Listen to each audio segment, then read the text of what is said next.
Opportunity. You're listening to the B&H Photography Podcast. For over 40 years, B&H has been the professional source for photography, video, audio, and more. For your favorite gear, news, and reviews, visit us at bnh.com or download the B&H app to your iPhone or Android device. Now here's your host, Alan White.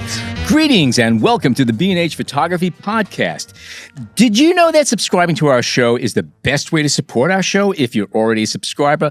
A tusen takk, as they say in Norway. And if you're not a subscriber, think about it and we'll talk more later in the show. All right, before we jump into the pool, just a reminder, in case you missed it, the B&H Photography Podcast Canon 5D Mark IV sweepstakes is on, and you have 2 chances to win. All you have to do is be a subscriber to the show. And at the end of this episode, we're going to give you all the details on what you have to do to qualify. Stay tuned. If you take pictures for a living, you already know how hard it can be to make ends meet. Today's guest, actor, sculptor, a longtime photographer and visual artist Norman Reedus, has supplemented his love affair with cameras and picture taking by appearing in films including The Boondock Saints, Sky 8mm, Hero Wanted, and even a 2013 movie called Sunlight Jr. that our very own John Harris worked on. Other acting gigs have included an episode of American Dad, Hawaii Five-0, a Lady Gaga video, and a twisted cameo in the most recent Vacation movie. Mr. Reedus Very twisted, let me say. Shit. Mr. Reedus is perhaps best known for slaying zombies on AMC's Walking Dead and more recently Ride, a motorcycle road trip show that can also be found on AMC. Now, what's interesting about the show Ride is that the character he plays is remarkably like actor, artist, photographer, and author of the book The Sun's Coming Up, like a big bald head visual artist, Norman Reedus, who is our guest today. Welcome. What's up? Hey. All right, good morning. It's great to have you here. Thanks for having me. It's amazing. Is that what you said earlier? A tusen takk. 1,000 thanks. That's what a tusen takk. I love that phrase. That's great. I learned that a long time ago. Right. Anyway, where should we start here? Well, let's start talking about the book. I mean, it's a couple years old now, but still, you know. The sun's coming up like a big bald Yeah. head. You got another one in the works? Or? I have another one in the works, but I also have a fan art book called Thanks for All the Niceness. But I kept getting so much artwork from people, photographs and paintings and collages and whatnot that I wanted to put them in a published book. So the same girl, Lori Dolphin, that organizes my photography books and my photography shows and has like an online store and the whole thing, she did both books. So, and it's funny because when you first mentioned me coming here, you said Laurie, and I didn't know if it was Laurie Anderson, Laurie Collier, or Laurie Dolphin, because there's 3 Lauries in my life. So, I didn't know who to think. But yeah, she does. Well, while you're on Laurie Anderson, let's talk about that because she, or at least her song "Sharky's Day" was a lyric that it must be a big influence because that's big bald head is what you use all over social media, right? So how's that? Yeah, you know, what's the connection? Well, the connection is, I used to. The connection is that's my first concert, but so I remember being a little boy and coming out and she came out in a glow in the dark outfit with a glow in the dark violin, and she came out and then her head popped up on the screen behind her. It was just her face, and she says, "The sun's coming up like a big bald head," and I always remembered it. So when social media started taking off, I just took on the name Big Bald Head, and what I used to do, I directed these 3 short films. They're all totally different, but I used to sell them online, but I would make DVDs of them and take them down to the post office in Chinatown in big boxes and make the labels and ship them all over the world. And it became such a pain in the ass. And I don't know if you've been to the post office on Canal. It's like hell on earth. So it's sort of like the bar scene from the first Star Wars, in a little bit. Oh God, it's everyone's upset. It's awful. And but I just always use that. And one night I was as social media got bigger and better, I started doing digital downloads and stuff like that, and it just worked better. But I was with Debbie Harry, and we did a movie together called 6 Ways to Sunday, and became friends. And I went to a movie premiere with her, and Laurie Anderson and Lou Reed sat in front of us, and Lou turns around and goes, "Hey, Debbie," and then Debbie goes, "Hey, Lou," and I'm like, "Hey, can I ask her a question?" And Yeah, I had to get permission for her to use. Well, I wanted to get permission because I respect her, and I think she's now Laurie's doing a book with Laurie. Oh, wow. After the whole thing, but great. she saw the book of photos, and before they were actually in the book. And Her book is going to be called Walking Dead. I don't know if you know that. probably, Yeah. Tussentat or whatever. I'm a big fan of hers. It's since forever, but that's where that. And she was totally cool with it, obviously. Yeah, it's super cool. And I ended up going to Lou's memorial at the Apollo, and I took Scott Wilson, who plays Herschel on Walking Dead. We went together to see that, and I'm a big fan of all of this. Well, Alan's got his Lou Reed connection for. Before I was here, I worked at Photo Care downtown. I don't know if you've been there. And Lou was one of my customers, and Laurie was as well. And I have some very good memories of him. And in fact, he actually gave me a little thank you in the back of his book, Lou Reed's New York City. Oh, that's which cool. I treasure. Totally. I have a connection with him too, McRock. And Mick and I are working on a book together called Rock and Reedus. That might be a title. That's a great title. That's very good. It's his idea. We tried to get him on the show, actually. The thing, I've known Mick forever. And oh, he's, really? And Liz Vapp, who works with him, I've known forever. But I'm trying to talk him into doing a cat book because we're both cat lovers. Oh, yeah? Every time we get together, we talk about cats. I knew there was something I liked about you. So the woman you mentioned, Laurie, I wanted to ask you about the book. Did she edit it with you? Did she compile the photos? Because we're talking like, how many years of photos are in this book? Oh, God, there's probably, 12 to 15 years of photos in there. I have photos in Moscow and St. Petersburg. I mean, just all over the world. It's a very eclectic mix of images. Yeah. Really, really is. Well, Laurie Dolphin actually helped me organize the book. And, they're always like, oh, do you want to do a theme? And I'm like, no, let's just throw them in there. And, she kind of organized them in a way that she's found aesthetically pleasing. But doing movies especially, you get to travel around the world and you see things that you wouldn't normally see. Like there's photos from inside a maximum security prison in that book. And a lot of them look like, they're very cinematic. They look like stills from a movie set. A lot of them do. They really, really do. Oh, that's cool. We took that show. We've had a show of most of those pictures in that book. We had one in LA, we had one in Barcelona, we had one in Paris. I think we're doing Japan next. I've shown them everywhere, and even some of those images. There's a willowy being, which is sort of this bald, creepy, skinny monster guy. I printed those on metal, like 7 feet tall by 4 feet wide, and those were. I had a show downtown, down here on the Lower East Side, and those were so crazy large. And some of those went to LA, and now there's a motorcycle performance artist space in downtown LA called House of Machines that my friend Chris Richardson runs, who is from LA Speed Shop, a motorcycle company. So those are up in his thing now. Nice.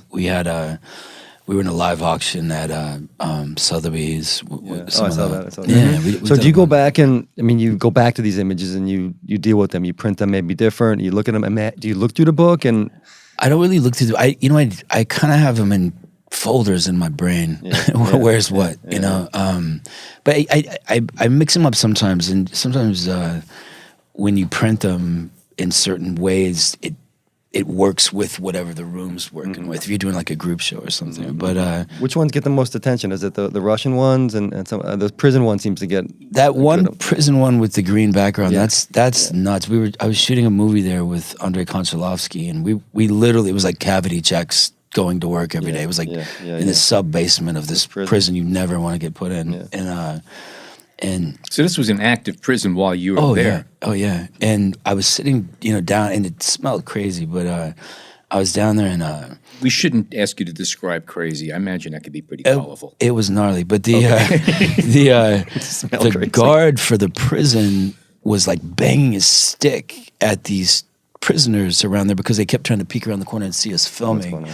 And when the guard left, he kind of went around the corner, and I went, and these two guards or prisoners leaned around the corner and they looked like supermodels or something. And they leaned around here, and then a little kitten ran out of nowhere that I didn't know was back there into like a pile of cigarette butts and stuff. I saw the butts all over the floor in the picture. Yeah. But they belong there. Yeah, it was nuts, and it smells like it looks. And but the greens down there, I don't know if it's the mold on the walls or the light down Where the there. light's coming from, People just really respond to that one. And do you do that a lot on sets, or is that just because you were in such a weird spot? I mean, I do it. I mean, it depends. You know, there's one photo I think is in there. It's a naked girl covered in blood, and she's sitting on a sofa. She's in my trailer. We were filming with a movie with John Carpenter, and she was just covered in blood. And I was like, "Yo, come here!" And I snuck her in my room and just did this whole photo shoot with her. And then the Teamsters for that movie got super pissed off because everything was covered in blood in my room. What's the problem? Yeah, they weren't happy about that. But it depends, you know. Have you ever known Teamsters to be happy? Yeah, I mean, you know, the Teamsters on Walking Dead are the coolest guys ever. I mean, they do barbecues and they're super cool. I bet. Something I've been curious about. You've been taking pictures since high school. I mean, same thing with me, and so I identify with that part of it. Has your vision changed since you started taking pictures high school? Since you've been performing in front of a camera and perhaps even looking through a camera, has it changed the way you take pictures? Because when I look at your still images in the book and online, everything is very tightly cropped. It's very well composed. It's not loosey-goosey stuff, and it's the way you would shoot if you were doing a movie. Yeah, you know, possibly. You know, back in high school, it wasn't like a point and a click, you know, point and shoot type of situation. It was, you know, you're learning technique and stuff. But, you know, back when you used to, you know, just go to the cemetery and shoot everything for an hour. But You did that too? Everybody does that. That's how you get through high school. That's Did your you first do manhole project. cover? I did manhole covers. I did. I've done umbrellas. I've done broken bicycles. I've done garbage heaps. I've done bicycles, cemeteries. That was high school.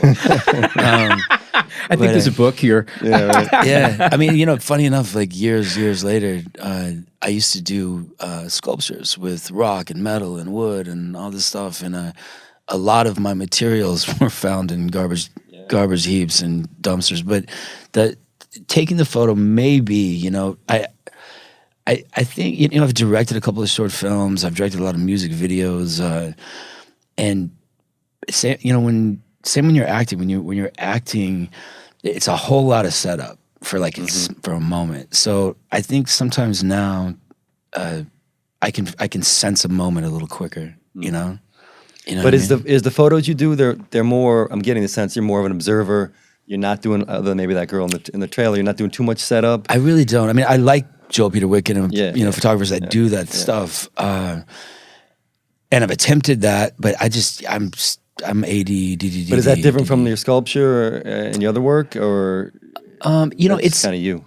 I don't know that it's changed aesthetically since high school. You know, people always tell me, they go, you take macabre things and make them pretty, and I didn't know I was doing it until everyone kept telling me that. Yeah. Well, being on that set, That's what I was saying. it was like, how could you not? I mean, some of the images you have are obviously people on their off time, but there are elements of the show there. Oh yeah, the gal running from the beach with the rabbit head on. It's like, that's a giggle. I mean, it's yeah. I mean, you know, that's I have trunks full of masks. You know, and I like things like you throw an egg in someone's face and you try to get a picture of it hitting their forehead. Yeah, I like stuff like that. But also my sense of humor is kind of like that. I think, you know, you trip and you fall on your face. I'm the first one laughing, but you know, I don't internally. Well, do you keep laughing when the blood starts flowing? That's what. Of course, I keep laughing. That's but when I'm he pulls out the second camera. Absolutely, Yeah. But, you know, I'm sorry you're hurt, but like It's still funny. And you know, I'm a big fan of horror films. I mean, my favorite film as a kid was The Omen, and you know, I used to sit there in grade school and you know, look at the teacher, and I just, you know, you know, just stare at her, and she would go around and jump over me and ask questions. And at the end of the year, she's like, "Why do you hate me?" And I'm like, "I love you. What are you talking about?" But I was so enamored with the fact that I could get inside this old lady's head, you know, and I was just a kid, and I just, it's my sense of humor. It's Well, how do you do it? Let's say when you're the subject, when you're posing for a photo, which I'm sure you know, obviously you do a lot. I mean, do you mess with the photographer, or do you take direction well? You know, or? it's as I've become more popular, I kind of have less patience, to be honest. Not to be a dick, but I kind of can get away with, okay, I'm done. Let's, I can throw the coffee and everyone thinks it's great. I can kind of get away with it a little bit. Hold on, get that coffee. But you know what I mean? Like, by the way, John wanted to do some formal portraits of you after the show today. I wanted to know. Yeah. I'm the worst model of all time. But, as you get older, maybe your time means more to you. I don't know. Well, but, you're doing all kinds of stuff. I mean, Yeah. So thanks for coming here too. But Oh, no, it's my pleasure. But you were a model, right? So was that well, different? I did a Prada campaign. Okay. And they used a series of actors. They did John Malkovich, Joaquin did it, Tim Roth did it, Willem Dafoe did it, and then a Japanese actor did it after me. But I had my acting manager at the time calls me up and he's like, hey, they have a campaign for Prada they want you to do. It's between you and Nicolas Cage. And I was like, what is Prada? And they go, well, they'll send you to Paris and they'll pay you this amount of money. You get free clothes. And I was like, oh, I've never been to Paris. So, but I think, that's right after I finished 6 Ways to Sunday with Debbie. Okay. So this came out of your acting. It wasn't like you were a model. Well, Ellen Von Unworth shot set photos of us on 6 Ways to Sunday. She's a big photographer. Yeah, sure. And she went to Mucha Prada's house and with the pictures, and Mucha was like, oh, we need to find another actor to do this this series of actors in this campaign. And she goes, well, I just shot this kid today. And somehow it was between me and Nick Cage to do the thing. But I think more people saw that Prada campaign than they saw movie. the 3 indie movies that I'd done. You know what I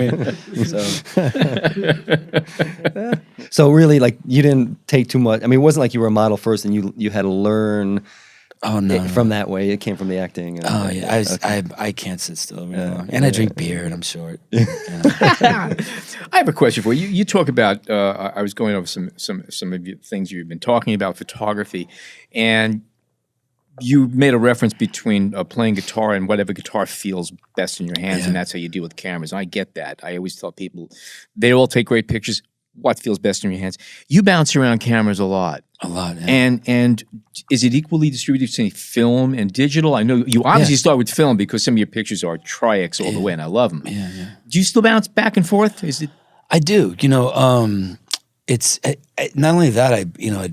I'll do Lomos and Holgas and Polaroids, and that story that you're talking about. I had a friend of mine that I wanted to learn how to play bass guitar, and he was in a band, and he was in this band called Porno for Pyros, and he was like, take. I was like, which bass should I get? And he's get the one that feels the best in your hand. I kind of do that with cameras. I'm like, this is fun. Let's play with this. Mm-hmm. I go through stages where I keep a digital camera in my pocket all the time. what do you got with you now? Well, I have actually it's in my pocket because it's broken. But this Ricoh, this you GR. got the GR. Oh, okay, Ricoh GR. I used to have the older version of this, and I did a USO tour, and I was in Ethiopia coming down from a helicopter, landing on a mountain, and I was hanging out of the window, and the sand wall that hit me froze the camera, and it never started up. And I bounced around with a bunch of different things, but then when I found this is basically the same camera, but a updated version. I love this. You obviously didn't read the manual because they say on page 17, do not use it when you're descending in a helicopter in foreign countries. It's very clearly written out. I don't think I've ever read a manual in my life. But those are good cameras, man. It's a dope camera, yeah. There's a series of photos that are all roadkill, and I had a show here in Times Square a couple of Christmases ago, and they were like, oh, what images do you want to put in this show? And it was all for charity, and I sent them a ton of roadkill photos, right? I love it. And like beautiful roadkill portraits, and they were like, this is during the holiday times. These are shoppers in New York. They don't want to see cats with their brains all over the road. And I was like, well, forget it. That's all I got right now. And and they were like, no, we'll put them in. And they all sold in like 10 minutes. Yeah. But I did that because I was doing interviews about Greg Nicotero's zombies on Walking Dead. And I kept saying, the thing that makes them scary is you see the person behind the monster. And so you see there's a real person back there. Yeah. And as I keep repeating this in interviews over and over again, I ride my motorcycle to set most of the time down there. There's so much roadkill in Georgia, and I just found myself stopping every time I saw a good one and taking pictures of it. But I think the work I don't know, with my sense of humor, with everything else, kind of turns into things. I have a friend, Jim Coleman, and he did a series on roadkill. And now his takeaway, he put little party hats on them. So I like him already. The juxtaposition was wonderful. I like him already. And shot wide angle from the ground. It was a great series. That's awesome. That is awesome. You know, it's funny. I just saw my mom the other day. She's up in Woodstock, and she's been doing collages, these really intricate collages. And she just did one of the mass shooting in Vegas, and all these random faces and all this thought behind it. And she was putting little black masks on them, and has all these great ideas. But I don't know, that apple doesn't fall. That sounds far like from the tree. this artist Fabian Marcaccio that I know. So how are you with selfies and stuff like that and fans? That you... I took 6 getting in the elevator. You know, the thing is, like, sometimes, you know, say you're on a red-eye flight and you're exhausted, and you know, the plane lands and you're cross-eyed, and someone's like, "Take this selfie." You're like, "Oh, dude, can I not? I'm not Facebook ready right now, and I just don't feel like it." But for the most part, I try to be accommodating. But I'd much rather have people come up and ask me than sneak the photos. Yeah. I can't stand that. I have a friend who do once you went sneak over. photos though? Sorry to interrupt. Do I sneak photos? I snuck one time of the back of Martin Short's head, and Because it was him, or just because it was a good photo? well, it was funny. 'Cause I was doing like Jimmy Kimmel or something, and we were talking about it, and I said, well, I was on this plane recently, and somebody took the picture of the back of my head, and when we got to Wi-Fi, a friend sends me the picture of the back of my head from the plane I'm sitting in, and I'm like, I turn around to the dude, and I'm like, the back of my head, you know, and I was pissed, but then I was like, oh yeah, I did the same thing to Martin Short, didn't I? But what about a when good you're friend of mine went over to Henny Youngman once, saw him in the street, and said, "Excuse me, do you take pictures?" He goes, "Oh, yes, I do." He says, "Great." He gives him the camera. He says, "Can you take a picture of me and my wife?" And that was, and Henny Youngman loved it. But that was his great. takeaway.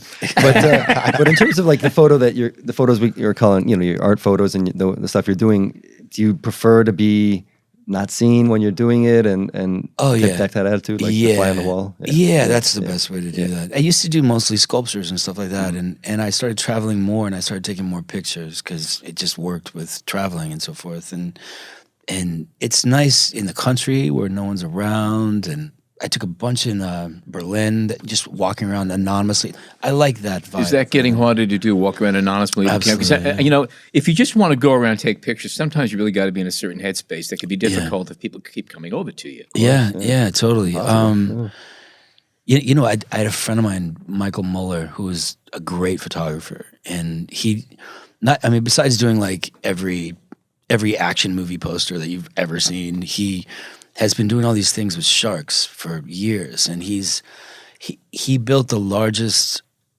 underwater flash that can go the deepest with some dude from NASA, and it's to get great white sharks, like at the bottom of the ocean. And Michael's doing this stuff with virtual reality underwater with sharks, and you're underwater with it. It was one of the most mind-blowing things I've ever seen. You know, he talks about being alone, and I don't think you could do anything like that unless you understood what you just said. You know what I mean? Mm-hmm. Is there any kind of photography that you'd like to do, but you just know it's not your thing? It's not. I mean, you know what I mean? I mean, I know you talk with Joel Peter Witkin with these, these setups and. Yeah, you know, I like Roger Ballin a lot. You know, I like his aesthetic. I don't know. You know, sometimes you get asked to like do celebrity portraits. You know, like not of yourself, but take people. Yeah. You know, like Marilyn Manson just interviewed me for this thing, and we talked about possibly, you know, shooting each other and all this other stuff. Those, I'd rather do something like that, not in a studio. I'd rather just, you know, like in Ride, you know, we're walking around Tony Shafrazi and stuff through New York. I like to be on the move, you know, so in a setup room like a Roger Ballin or a Joel Peter Witkin or something like that, I mean, I get it. I like, you know, Gregory Crutzen. I love all that stuff, but I like to be mobile. Yeah. You know? How much influence do you have on the visuals of Ride, which is a lot of fun to watch? There's a dude named Shady Perez who's an old friend of mine. He's an old New Yorker. He's done a lot of those original NWA videos where they're walking backwards and stuff. And I sometimes talk to them about, you know, certain shots, and sometimes I just let them roll. And you know, the thing about Ride is it's not scripted. It's all off the cuff, and it's just me rolling around meeting people as an observer, and I never try to be an expert in anything, like motorcycles or whatever. I'm learning things all the time. How often do you pinch yourself saying, I don't believe I have an opportunity to not only do this, but get paid to do this? It's pretty wild. It was really, I'm watching saying, this is a cool gig. It's kind of a dream job, I won't lie. It's not doing this podcast, but it's not bad. It's cool. It's different. We started the first season, we thought, we'll make it more of a gearhead show. And it just wasn't me. It was, you roll into some place and you meet a bunch of people, and it's me being me, kind of, a lot of it.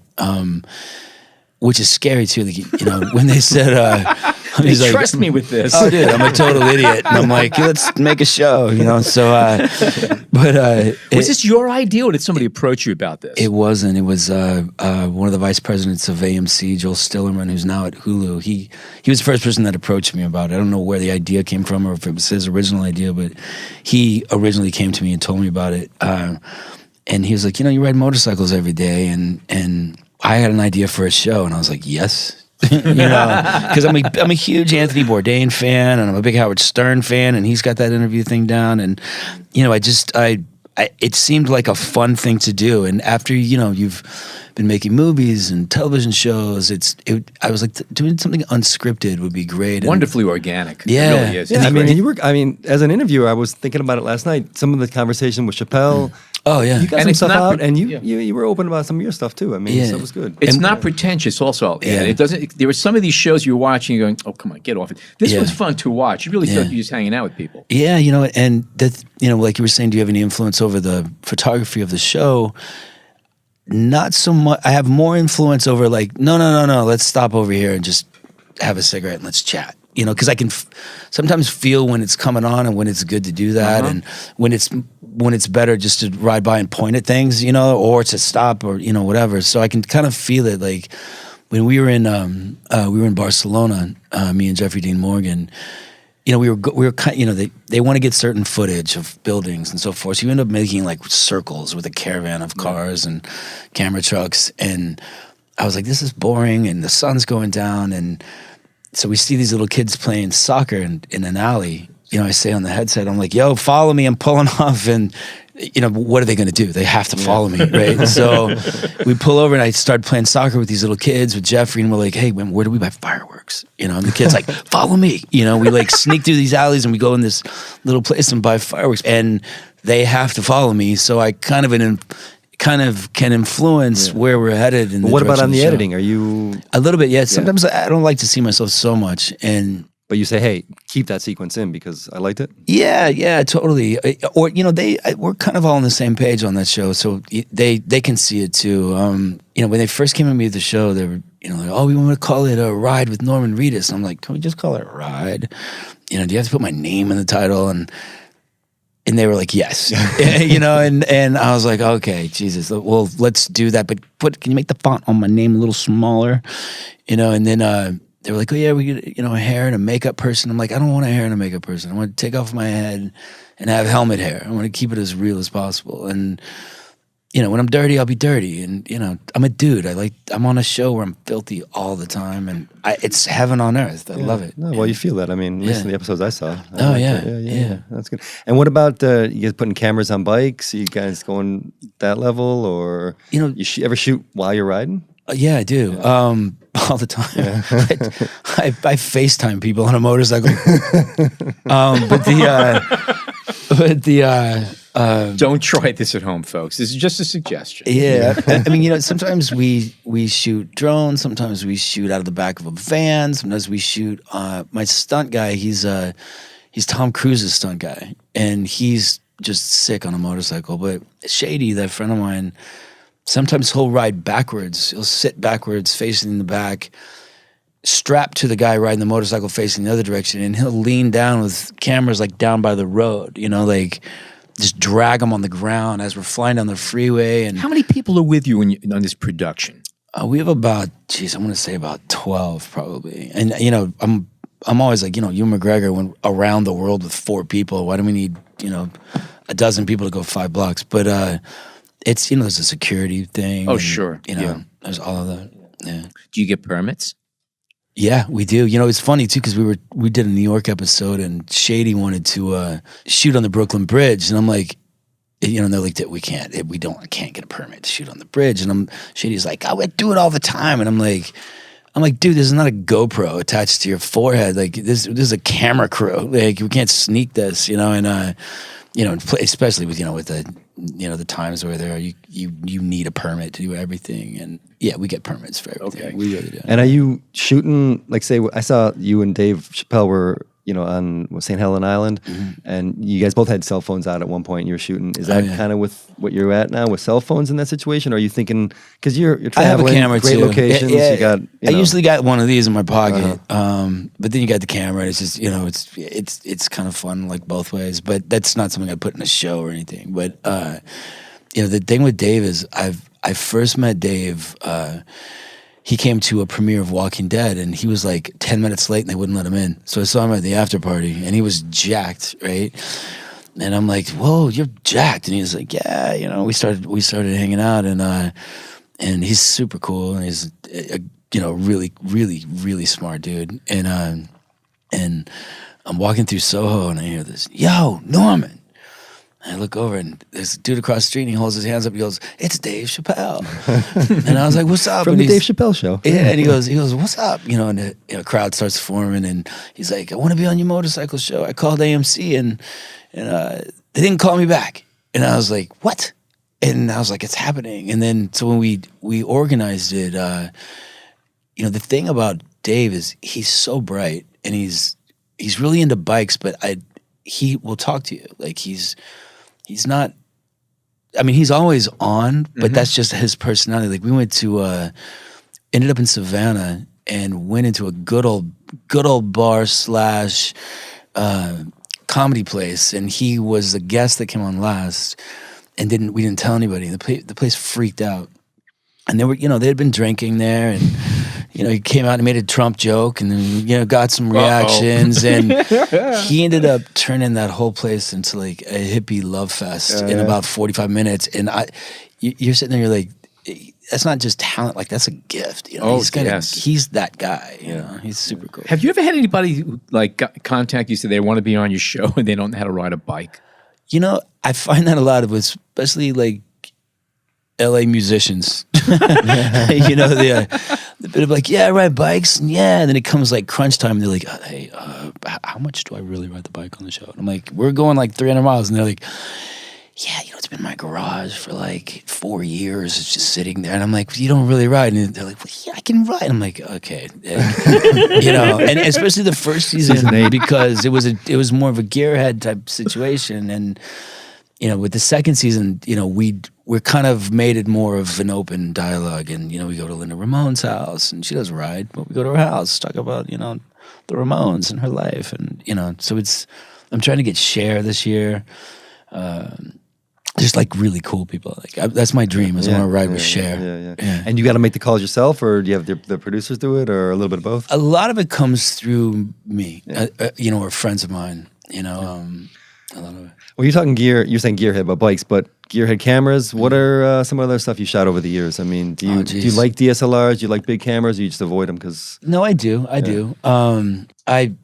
I actually just got one for my son for Christmas. He just got into Tish, so congrats! Yeah. So you know, that was his big Christmas present. My wife Hopefully this comes out after film, Christmas. because my wife teaches at Tish. She's a film professor at Tish. He wants to go into animation. Oh yeah, that's my son too. Damn. Really? Yeah. Cool. Well, this week he was going to animation. I don't know, but I you know, a lot of different formats. You know, I was in Russia shooting with a bunch of like little Russian cameras I found here and there. You know, I tape up a Holga every once in a while, or a Lomo, and I shoot with I have a drawer full of cameras, and I pick one up and put it down. What's the most obscure camera you've shot with? Jeez, I have this little Russian camera that the light sensor is little white pieces of plastic around here, and I can't remember the name of it. I think it starts with a B, and it opens up like this, and you see it looks like plastic herpes around here. And it's literally, I think that was the name actually. Yeah, and it's I can't remember the name of herpes it. in Russian. But I found it in a this old like camera knife shop in Russia, and this Knife shop. Yeah, it was Okay. like, and it's this little old guy like showed it to me, and he tried to explain to me what those were, and I finally somebody else told me what it was, and but that camera, it was a film camera, and I still have it because I can't throw it away. It's like, you know what I mean? It's super cool. Sounds like him. Yeah. What about medium format? You ever set up something big like that? And like Holga's, that's about it. That's about as far as I go. Yeah, that's cool. Yeah. All right, man. You know what is a dope little video camera is, and I got a couple there. The Fisher Price. You ever seen those? Yeah, Fisher of course. Yeah, Dude, we used to shoot with those all the time. I still have them. Do they still make the cassette tapes? I don't even know. Yeah, I mean, you can get cassette. Can you? But that one, and there's what is that called? Bolai? Is that a camera? Yeah. There's a digital version that, of that 16 millimeter camera, video camera. No, it's Bolex. I mean, Bolex. Bolex.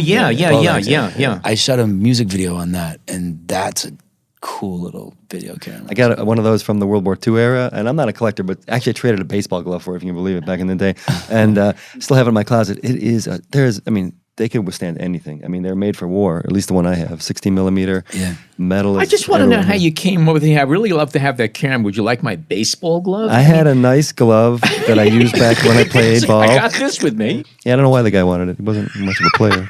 So I guess I wanted to ask if you have any, any ideas on next photo series or do you have any projects in mind that you'd like to jump on as soon as you get a break?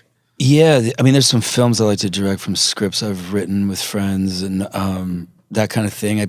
I'm always asked to do music videos, and I always have these crazy ideas for music videos, and it's always comes down to time. I used to have an art gallery I used to help run with some friends of mine here at Bowery and Kinmare. It was called Collective Hardware, and it was we had done so many things there, and the good thing about that was, you had a guy over here with lights, you had a guy over here with cameras, you had a guy that did special effects makeup, and they were all living in this space. It was sort of like a Warhol factory thing, or at least that's what we were going for, which, turns into a party house like everything else in New York after a year. And we made so many little short films from being in there. I had this idea that I wanted to do, which was totally turning the camera on myself in such an uncomfortable way with all these screens and all these things. I think I might sort of pick up that again. Making little short films kind of opened my eyes in a whole different ways. Like when you're behind the camera and you're doing the lights yourselves and you're doing the editing yourselves. And I think that's the direction I'd like to go. I mean, the first one I did of those type things, I was in Berlin and I got hit by a truck. And so my left eye socket is all titanium.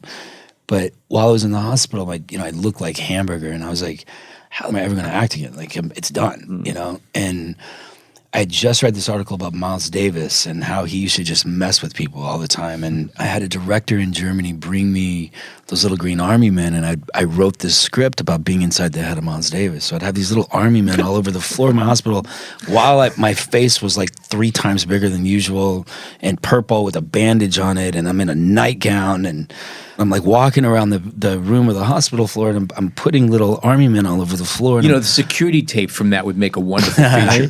It actually would, But I made a little short film, but I'd do camera moves, and I'd FedEx these to LA, and I'd fax pages and all this stuff, and ended up flying to LA and making this little film. But that was the first time I sort of got into it, because I thought, I'm never going to act again. I look like, the Elephant Man right now. And there's ideas that have, through the years after that, I have so many little clips of things, and I kind of want to put them together and do something with them instead of them sitting in a drawer. And I have a ton of it. And I have tons of hard drives smothered in photographs and smothered in little videos. And I used to do this thing here under the name Pandito, and I'd wear a panda bear mask, and 2 of my friends were DJs, and they wore Mexican wrestling masks, and they would DJ. And I learned this program where I had like 8 different monitors in the room, and I'd edit video installations as they're DJing, and it was like this performance piece type thing.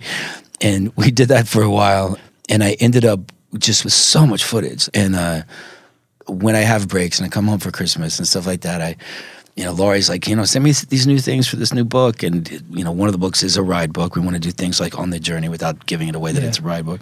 That's what I was thinking, something like that. Yeah. I have great stuff from that. But as I'm looking for things to give her, I'm finding more and more from all the things, for all the different years that I've been putting things together. And I'd like to do something like that next. I'd like to just do a one-man show that's just completely absurd. I'd love If to. you're listening to the show, I just want to qualify this, okay? You just heard an amazing definition of how the creative process works. Now, what you heard, that's what you heard. What you didn't see is how our guest was going through the motions with his hands and his eyes went off in the distance and he was in a headspace really describing this whole process. And it really was a kinetic experience just watching you talk all this stuff. Yeah, I talk with my hands a lot. No, but also you went into a Well, space. I mean, you were living it out. I mean, it was like that was the creative process. That's how it happens. It is how it happens. Sometimes. Sometimes. These sparks to start. Yeah. Yeah. It comes to you like that. So do you think in terms of like still photos, I mean, do you approach that really, it sounds like not so much, but in a way that might be different than a video or anything that's collaborative? I mean, do you find still photos something you prefer to do on your own, in your own kind of space and time? Yeah, I shot for Warner Brothers. I shot an album cover for a country music star maybe like 9 years ago, and how do you get these jobs, man? it was and the guy didn't want to be there, and I'm like, well, why? If he doesn't want to be here, why do I didn't want to be here? And I did these incredible images of him. Like, I got down on the floor, I was shooting up at him, sitting on the sofa, looking down at me all badass, and these black and white dope images, and he was just so not into it. And my son was 6, and as I could see his attitude changing of, oh, God, I have places to be, I'm a big star, which he wasn't. I brought in my kid, and I set up the camera for Mingus, he's my son, and I was like, you shoot him. And the guy's like, what are you doing? And I'm like, he's going to shoot you from now on.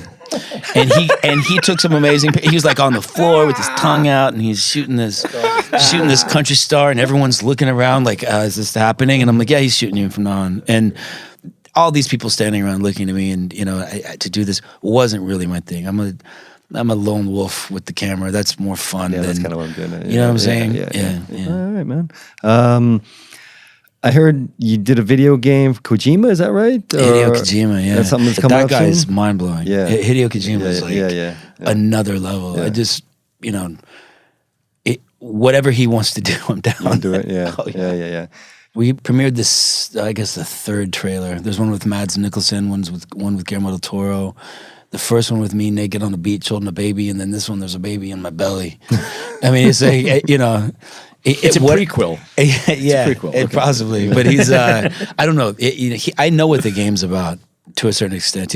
We went out to the Music Game Awards in LA a couple of weeks ago, and we came on stage, and part of the scripted dialogue when you come out with the microphone, it was me saying, now I need to go on the internet and figure out what that was about, but I kind of know what it's about because I've asked him a zillion questions. But yeah, when someone approaches you with these crazy ideas, and when you're on camera or in a game in this case, you're pretty much, I mean, once you said yes, you're open to whatever these guys ask for? Or these pretty girls ask much. for? I mean, the thing about this game, this is with the skull motion capture and you're in the green leotards with all the butt dots on you, and it's crazy how it works. Like, I've never seen anything like this. I've never seen a video game that looks like a movie. And it's 360.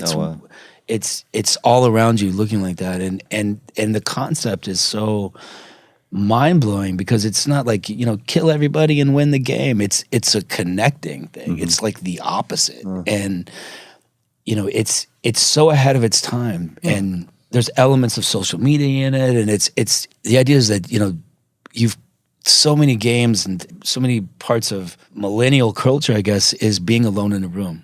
And you lose physical contact with people. This is after that and the reestablishing of that physical contact. It's super, super interesting. But, when I met him, I was like, oh, so they'll play me? And they're like, no, they are you. So as we're doing these motion capture stuff, they want me to be Norman. They're all standing around, and if I scratch my head a certain way, they go, oh, do that, and then we'll capture it. And I'm, so by the end of the day, you're kind of not moving because you're like, okay, if I keep moving, we're gonna keep filming. Right. You know, you know what I mean? And it's all great, but you know, we could go on forever. Yeah. You know, so. That's interesting then. I'm down with whatever Hideo wants to do because he's another level genius. That guy. Yeah, and same with like Chris Buck or any of these portrait guys. You'll He's great too. Fun. Yeah. I was trying to get him to get Bruce, the boss, on Bruce Springsteen on Ride. Oh yeah. You know, and I was like, come on, do it. Come on, call him. He's like, well, maybe he'll do it if I do it. And I'm like, then both of you do it. You know. And I think we kind of came close last season. I might try to reconnect. Have you seen that show here in Broadway yet? The Springsteen show? I haven't. He's doing Broadway now. Oh wow. The last Broadway show I saw was Pee Wee Herman, and I tried to get him on the Texas episode, and I was coming the back. Alamo, right? Yeah, exactly. And I wanted him to meet me there with 2 large bicycles, and that was going to be on that episode. And he tried to do it. He was promoting a film he was in. So that would be priceless. Oh, man, I was trying so priceless. hard. Yeah.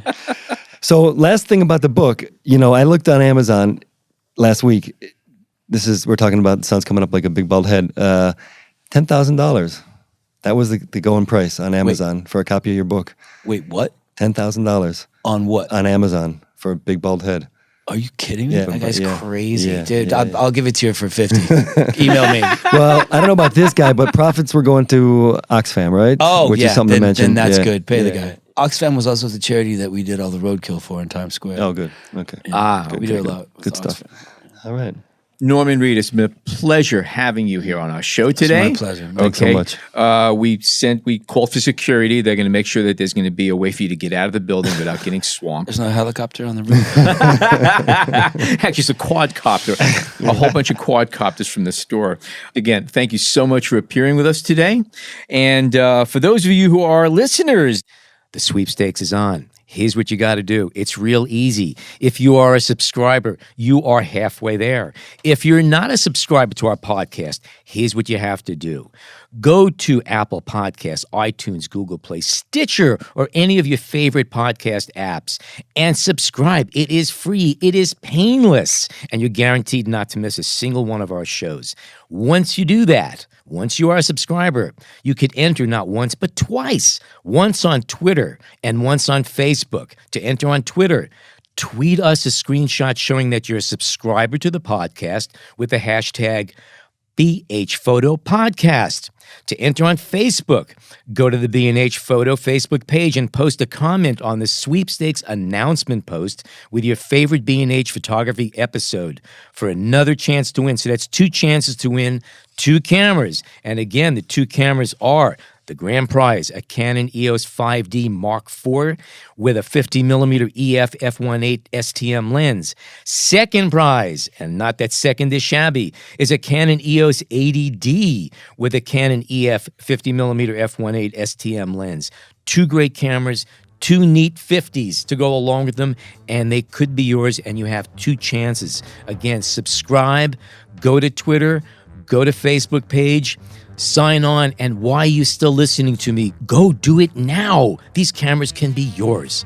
And remember, even if you don't win any of these cameras, you still get to listen to the best photo podcast on the planet. On behalf of Norman Reedus, Jason Tables, John Harris, and myself, thank you so much for tuning in today.